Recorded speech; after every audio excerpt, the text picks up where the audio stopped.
Welcome to the Enterprise Excellence Podcast, where we explore how to engage and align everyone in an organisation to execute continuous improvement and innovation.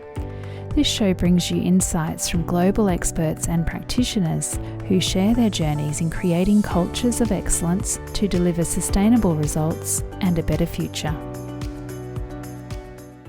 Welcome to the Enterprise Excellence Podcast. It is such a pleasure to have on the show with us today, Michelle Thomas.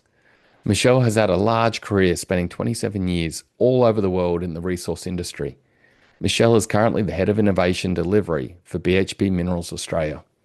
Michelle is passionate about innovation and leadership, sharing her own story and knowledge to help mid to long-term leaders stay, focus, and rebuild for the future. Let's get into the episode. Michelle, thanks so much for joining us today. Thank you, Brad. It's nice to see you again. Yeah.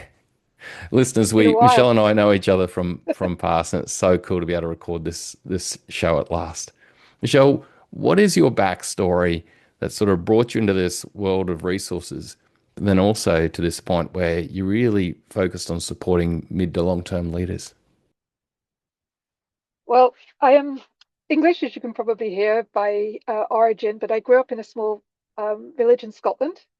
And, this in the middle of the Highlands, where really the environment's shaped by glaciers from 10,000 years ago, cutting through granite rocks that were formed by, volcanic activity, who knows how long ago. And just that whole nature and that whole environment of being inside geology just really inspired me.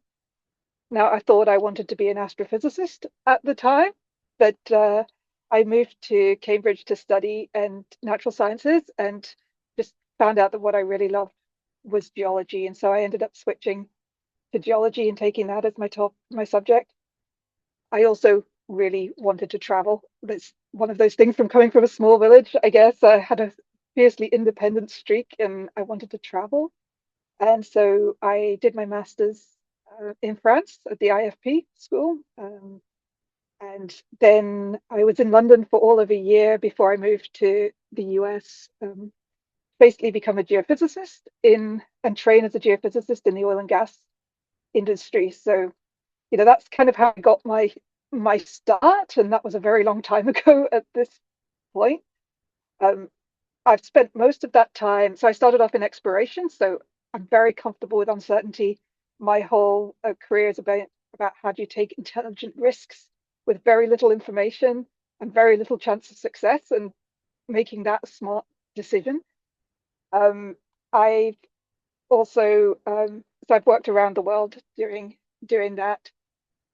More recently, I set up, about 7-8 years ago, I set up the petroleum innovation team for my company in petroleum.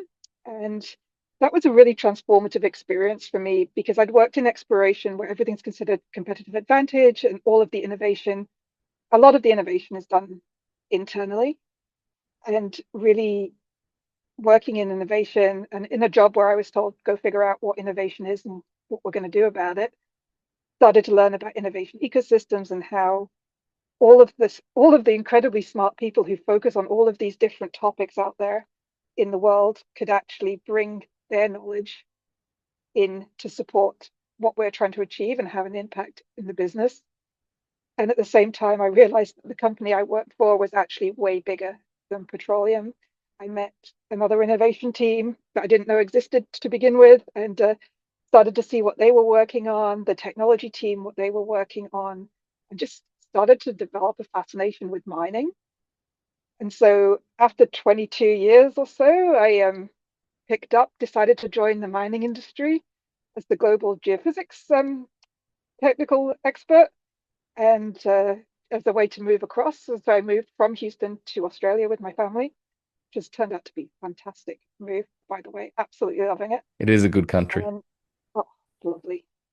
And and so we've been here for 5 years now, working in mining. For the first couple of years, I was looking after geophysics, but I was also learning from all the rest of the technical experts on the team I was in about how mining works, what matters. And I just got more and more interested. And then this current job came up to look at innovation at the global company scale, or for Minerals Australia at least. And I got really excited because the opportunity was to work on that transition from innovation into business impact and value. So working in exploration, building an innovation team, the results and the rewards of everything you do could be 10, 15, 20 years out from when you start. So this was a real opportunity for me to get into the pointy end of actually seeing that innovation add value to the business. And so, my job right now is to work with all of our assets in Minerals Australia and exploration to figure out what innovation actually makes sense, but to actually also figure out how to get that translated into the business at pace where it can actually have that impact. And that's super exciting. How cool is that the industry's gone that way, because you could look at the resources industry and you could go, oh, okay, it's a very, stable, just, that top of space. But this innovation bit, you have had it back in petroleum, and now in your current role, it's ratcheted to a whole new level, which is really cool.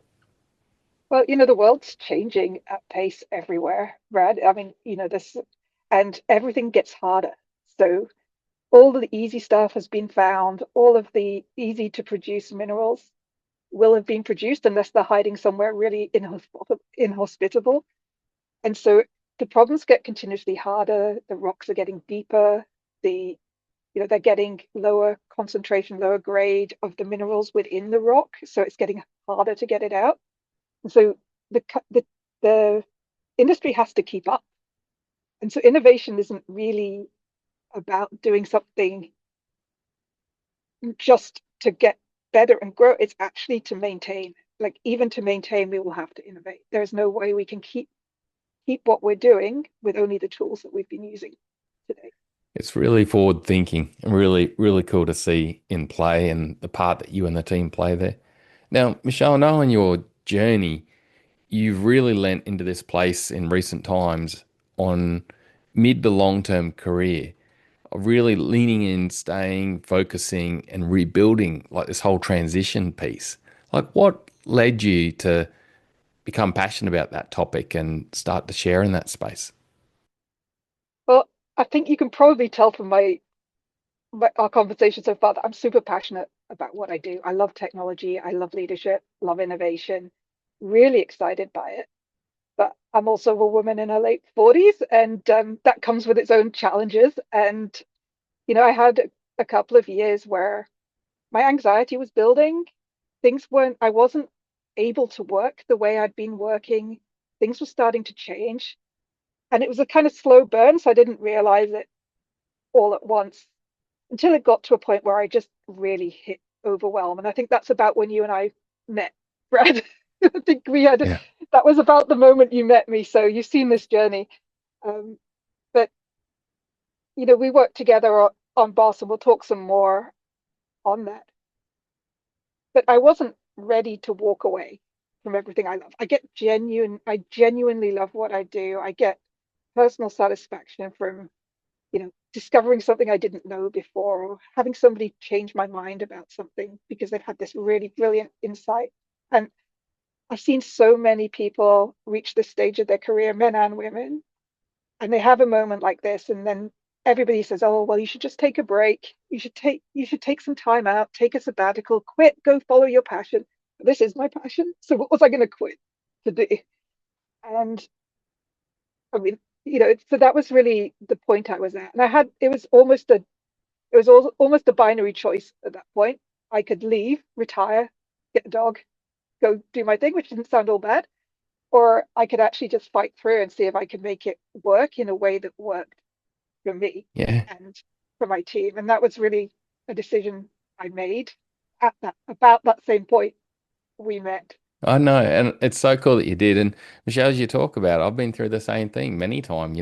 I've only recently sat across the table from a friend and an old leader of mine, and he's like, "Brad, you love gardening. Brad, you love farming. Brad, just take it easy now."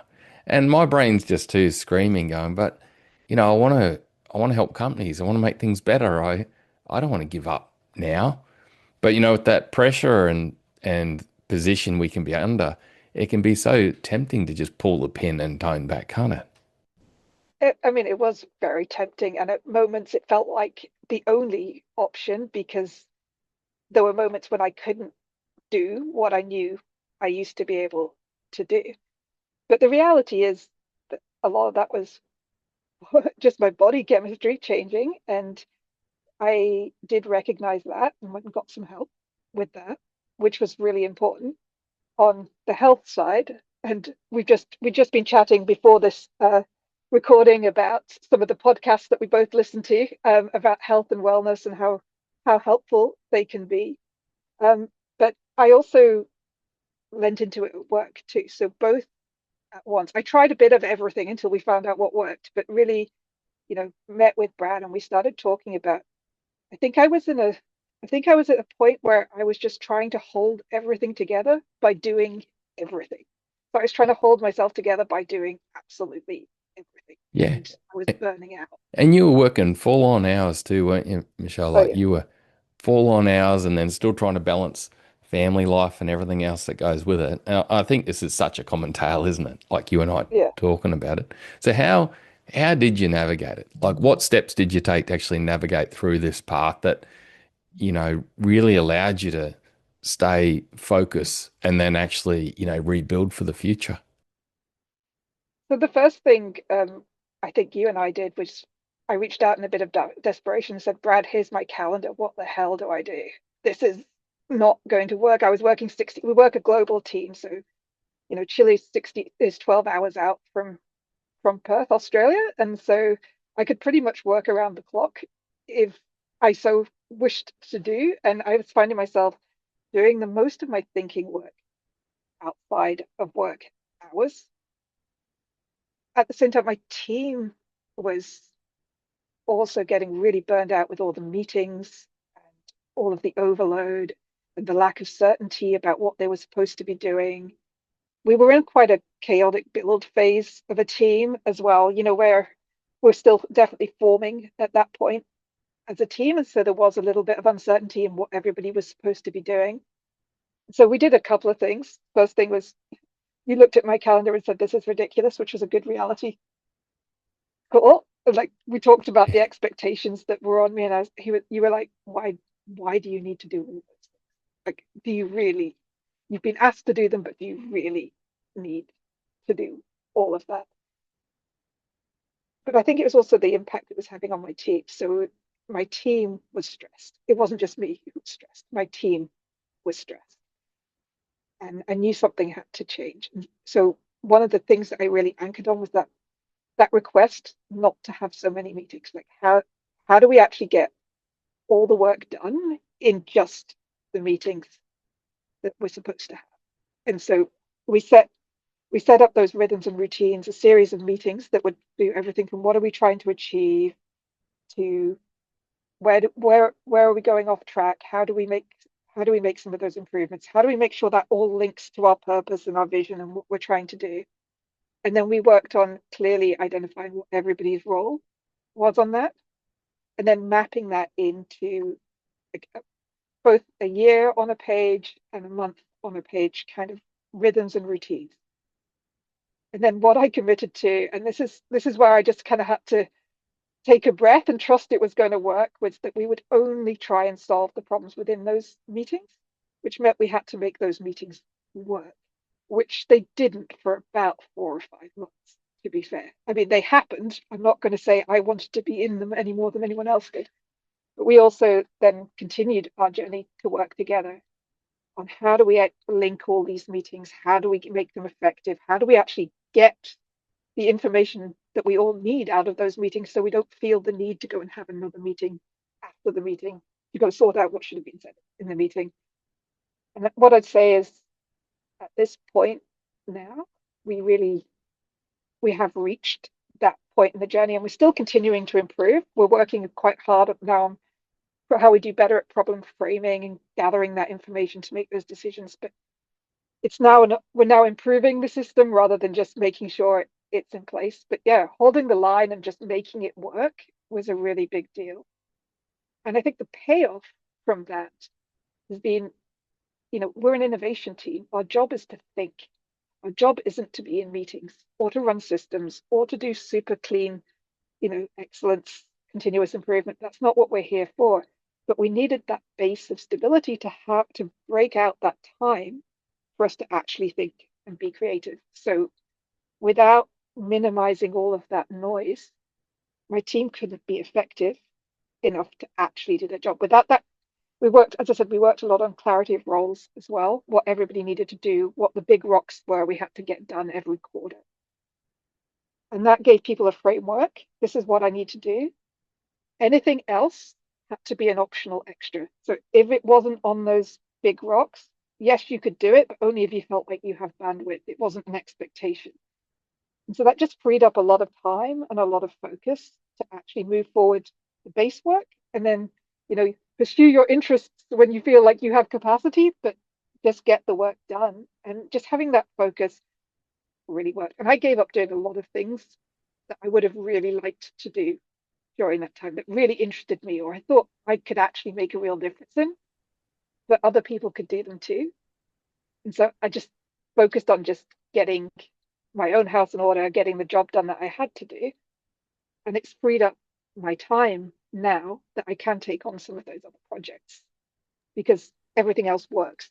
Yeah, I love it because I think, like, Michelle, you're sharing how when we looked at your calendar, it was just back-to-back meetings, and I still remember because I know we'll talk about it. You've got a template in BHP called a WILO, a week in the life Yeah. of, or it could be a month and a quarter. And we looked at that compared to your calendar. I remember in your calendar, it just banked. And and then it's great how you've leaned into it. Like, I don't think I've ever seen anyone lean into it so fast where with your team, this is a key caveat. With your team, you got clear on what should you stop, start, keep, and what can you get rid of? What do you need to keep? You got the right meeting rhythms going. You shifted those meetings to become action-oriented forward meetings rather than just pure conversations, and got connected to purpose for the team, clear goals, and then your time freed up, but also your team's time and stress levels freed up, Yeah. and then you got time to think in innovation. It sounds simple, right, Michelle? But I don't often see someone move on it so fast and achieve such quick results. Why did you lean into it so much and actually I go so hard to get the results? so I'd love to say it was just because I needed it, but I think like most people, it's a much stronger impetus when you realize that the way you are is impacting other people. So it was impacting my team. I didn't realize quite how much until probably about 6 months in when I started talking to you about some of this journey.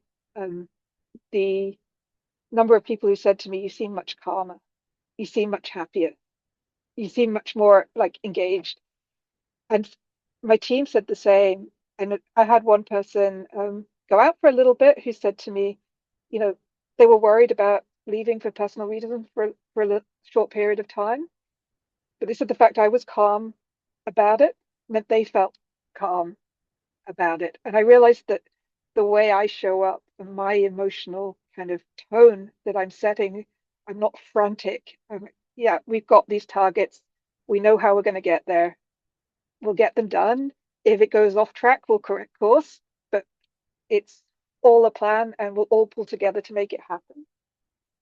And I think I don't think I realized until that point quite how you should, you know all of these things, right? We all as leaders know all of these things. We've all been taught these, everybody knows it. But actually feeling that, difference in how my team's able to show up because of the way I'm able to show up, it really brought it home and made it real. And I've absolutely I've actually got a lot of pleasure this year out of figuring this stuff out. Like I'm figuring out how my own brain works, which is quite entertaining. But it's actually really interesting once you start digging into how to make this all how this works, what the knock-on effects of some of the changes that you make can be. I love that because I never knew that. Like, I think I've always known you're a very much humanistic focused person too, and you've got a lot of care for your team. I never knew that that became your primary driver because the only Oh bit that yeah. I knew was then I think I called you outside of work hours, but not too crazy. Like I think it was like 5:30 or something like that, and I apologize for that. But I remember you were doing some exercise, and I Yeah, was I was at like, the pool, I think. I was yeah, about to do some aqua aerobics with like something really stupid, but and it it was was good. And I was like, wow, you've done it. You know what I mean? And fun. you know, but to hear that the purpose was what the impact on your people, that makes a lot of sense. Like it makes a lot of sense for what I know of yourself. But it's so cool that you lent into that because it is the result, isn't it? It Yeah. basically helps you, but it also helps your team because of the shadow you cast. Well, and ultimately what is going to be a leader's legacy is going to be the people that you've built or the people that have worked for you and the experience that they get out of that. And I think, that really motivates me. I'm quite happy to drive myself into the ground, but if it's impacting other people, I think you know, that's a strong impetus. I think I'm sure with your work ethic you could, but I tell you, just seeing your I journey think I'm more than and seeing the health and the joy and everything that you've got, I think I'm sure you'll pick yourself up quick if ever you do it again now. But like it's so cool. Michelle, like I think there's a lot of techniques out there that people can use to analyze their time and optimize their time and all that. The bit I'd like to quiz you on a little bit is one, the connection, clarity and connection to purpose. And then I'd like to chat to you a bit about the WILO system, the system that you've got as part of the BHP operating system that allows you to keep monitoring and reviewing your time and improving it. So that first bit, if we unpack it, the first bit, why is getting clear on your purpose important? Like your team did this about the same time as you took the journey. But why and how did that help? so we all agreed. One of the big things was we all agreed to have a single purpose as a team. So I'm a sub team within a greater innovation team. And there was a conscious decision not to have fragmented purposes across each of those teams so that we can all show up and represent the same purpose. And, we always talk about cascading purpose, but I think sometimes we have a purpose. How do we all contribute to that is actually a stronger conversation. So that's where we started as a team. We all got together. We took the purpose statement that we had and pulled apart the words and said, well, what's our role in this? Like, how do we actually, what do each of our teams and each of us actually contribute towards? What's the work that we do that will make a difference to this purpose? And that was a really strong conversation. And I think one thing we often forget as leaders is we'll have these conversations as a lead team, we'll come up with these things, and then we'll just present them to the rest of the team and say, here's your purpose, go connect to it. Whereas, you know, I think what we did after that was actually take that to our teams and actually spend like 2 or 3 hours kind of going through what does this mean, having everybody play it back. What does it mean to you? What does this change in how you work? What could this what could the impact of this purpose be? And just taking that time to actually spend and soak on it, I think was really important. And from there, everything else kind of flows out. Does it add to that purpose? No, let's not do that right now. Or let's not do it, or let's not do it right now. And how do we actually focus our efforts where they're going to make a difference? It's really cool. And I love again the language around involvement, Michelle, because like you said, it's too easy for a team to figure out their purpose that lines up to the company's purpose and direction and just release it and tell people to buy into it. Yeah. But it's a whole different story when you sit down and have those conversations and start to explore with people how do we connect to it and where should our time and focus go then considering that. That's a cool step. Well, and I think the reality is in a team as complex as ours, we work three different commodities. We're all over Australia. We have projects that are going from ideas all the way to pilots and into the asset. We have a really, really diverse team. And so if we didn't leverage all of that expertise, we've got some people with fascinating backgrounds, like truly, truly fascinating, but all different backgrounds. And if we didn't leverage all of that insight into how are we going to turn this purpose into reality, then we'd be missing Yeah. the power of what we've built. Yeah. And you certainly did it well. So then the next component I was keen to chat to you about is that process really helped everyone get clear on what we should do, and you can use it to look at your meetings and everything that you're doing. But then there's this bit that you've got, which is your team's and yours and your team's WILO, which is the Mhm. week in the life of or month in the life of. A lot of people would know it as leader standard work. Yeah. How did having that structure to then start to map it out, put it down on paper, have some way to review and reflect on it constantly, how did that help you get to where you've got? So the first thing we did was sit down and say, what are the collection of meetings that we're going to agree we all need, and how frequently? And that changes by org level. So, for my lead team, it's kind of on a monthly rhythm. For the teams that work for them, it's on a weekly rhythm. So we sat down and mapped that out. We also made sure to map in development time for everybody so that people had time. We mapped in things like field leadership, which is where we go out and review safety or participate in activities on site or in the office that lead to well-being or safety outcomes. And we put those all down on everyone's calendars. What was really interesting was actually sitting with each other and saying, does this line up? So if we've got this meeting this week and this other lead team meeting the next week, are we having it at the right time to impact that meeting?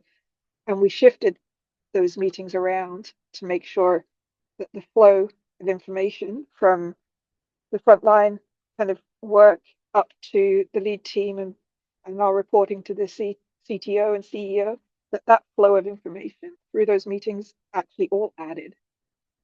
And that we also made sure that the documents that we tried to make only once, but to be able to pull the information in each of those meetings into that next level somewhat automatically. So we just made the system kind of flow through those rhythms and routines. And then, as I said, we committed to not having any more than that.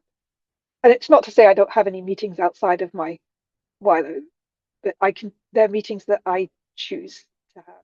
The other meetings that are non-negotiable are all of my one-on-ones. So that's every 2 weeks with all of my direct reports and every 6 weeks with my two downs. So make sure that we keep that connection with That's the team. really cool. So the true value add, you really focus on the value add, but also the timing of those value add rhythms across the Yeah, whole team to make it all work in harmony.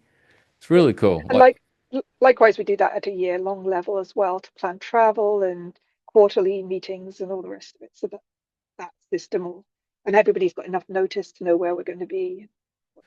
That's awesome. So I love this story, Michelle, because the structure is giving you time to be agile. It's giving you Yeah, time to innovate, time to think, which is really the purpose of the team and everything that you do.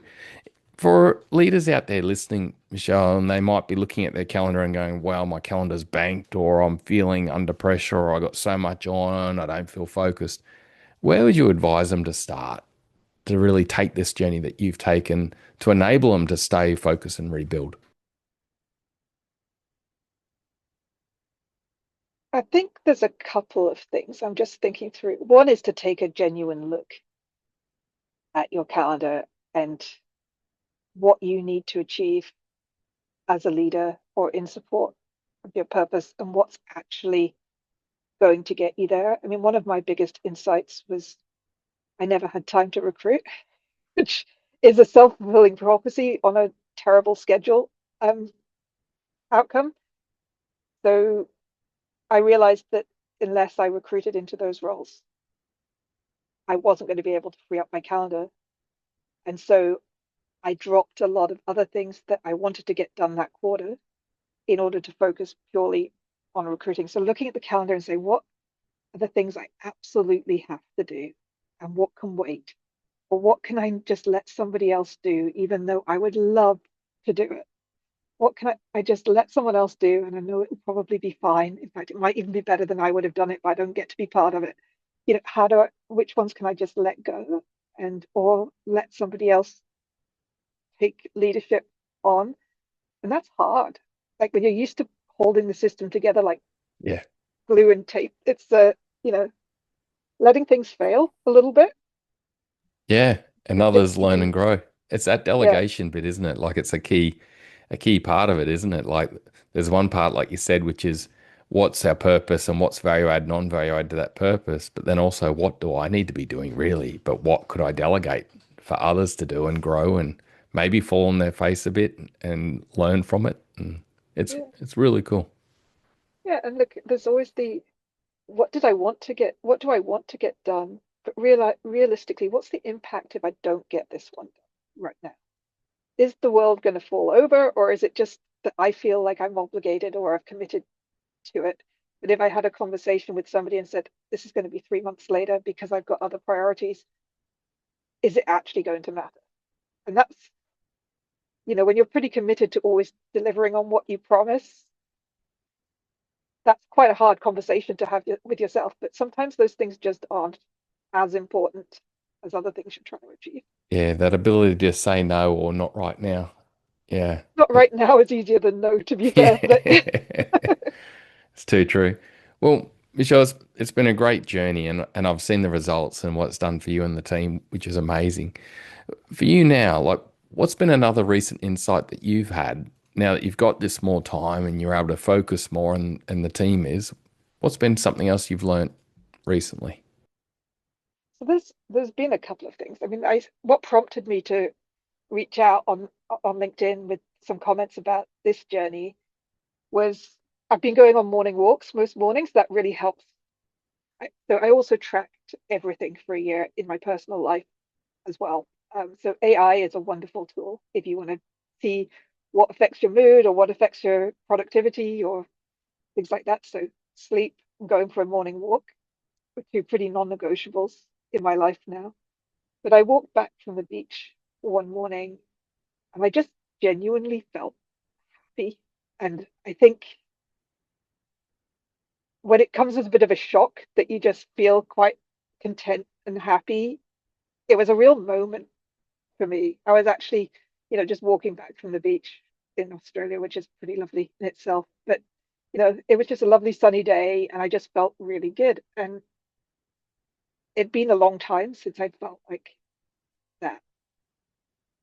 So that was really the impetus for writing this. Of course, I wrote all of these comments down about 3 weeks then before I injured myself.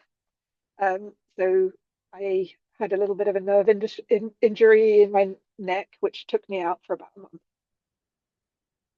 And actually, that turned out to be probably one of the biggest recent insights was that, the system that I've built doesn't depend on me anymore. So I was out for about a month. My team stepped up.